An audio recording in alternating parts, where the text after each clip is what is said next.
Howdy! Maggie Wagonright here. We're leaving Independence, Missouri today with 4 wagons, several relatives, and a deeply unearned sense of optimism. I'm about to trade a perfectly good featherbed for a rattling wagon and, odds are, some variety of dysentery. They call it the jumping off place. I call it the maybe we'll make it place. We've packed flour, salt pork, spare wagon parts, and exactly 0 experience walking 2,000 miles.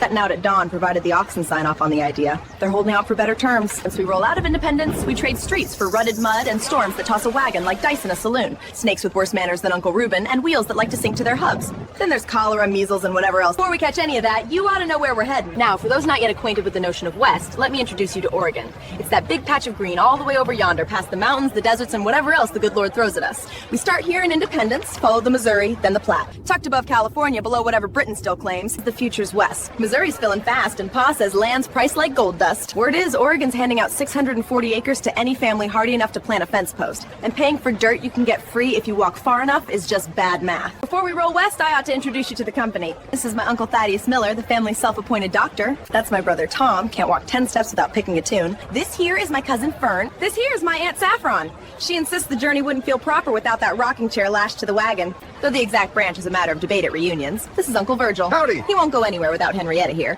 Claims she can smell rain. This here is my cousin Silas Hickory. He's bringing his fiddle and his raccoon Cabbage. He swears Cabbage can sniff out gold. Cousin Clovis reads every book he can find, even when he's walking into wagon wheels. Little Cora studies beetles. Cousin Silas, step in here. Morning. Silas Wade, tinkerer, optimist, and owner of more alarm clocks than any rooster could compete with. This is my cousin Josiah Pike. He figures Oregon could use a little more sweetness, so he's bringing his bees. Not the hive, just the bees. Ma Hester makes biscuits out of sawdust and hope. Finally, this is Todd, my second cousin, the last one on the list.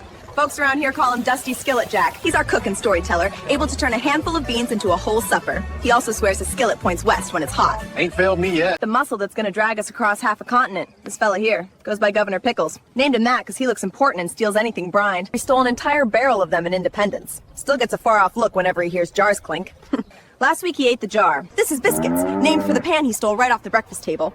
He's as big as a barn door and thinks personal space is a suggestion. This handsome fellow is Captain Cabbage. Don't let the title fool you. His battle plan mainly includes eating and standing very still until the rest of us get impatient. These fellows are the engines of this whole operation. This handsome fellow is Cornbread. Not because anyone plans on eating him, though if he keeps raiding the flour sacks, the thought might cross a mind or two.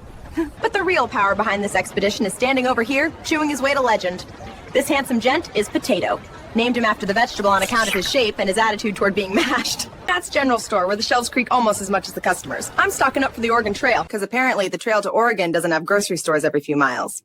This store is the pioneer version of a miracle, if miracles smelled like coffee and axle grease. I have $1,600 and a shopping list that looks like a manifesto. Can't conquer the continent on charm alone. This beauty here, cast iron. Heavy as a winter sermon. It'll fry bacon, scare off a raccoon bandit, and if a wheel breaks, we could probably ride it down a hill. Look at that shine. Powder. Because flint and optimism only get you so far. 1 powder horn, couple boxes of lead balls, and a tin of caps.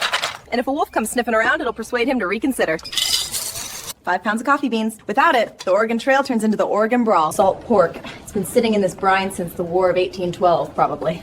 They say it's cured. I think it's just angry. We bought 600 pounds. The latest in frontier couture. They're made of a material that I'm 90% sure is just repurposed horsehair. It's not Vogue, but Matt promises it'll keep us from freezing when the random weather events kick in. Storekeep asked how much flour I needed. I said, enough to keep a small army in biscuits. Turns out that's a unit of measure. Each sack's 100 pounds, about the same weight as my optimism after week 2 on the trail. This is the mountain of flour that's gonna carry us over the Rio Mountains. I got it. Just me and 50 pounds of tomorrow's biscuit. If we don't make it to Oregon, at least the archaeologists will find a very well-preserved, very dusty family of bakers in the middle of the woods.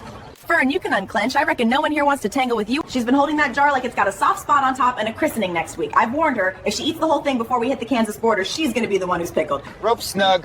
We're packed, we're loaded, and we're officially pioneers. I'd be more excited if I didn't know that half of these supplies are gonna end up in a riverbed. We are officially at capacity. If anyone so much as sneezes, the back wheels are gonna pop up like corks. Giddy up, boys. Westward it is. And we're moving. 24 inches per minute. At this rate, we'll see Oregon sometime in the next century. This is it, folks. The start of the great adventure. Or, as I like to call it, the longest walk of my life.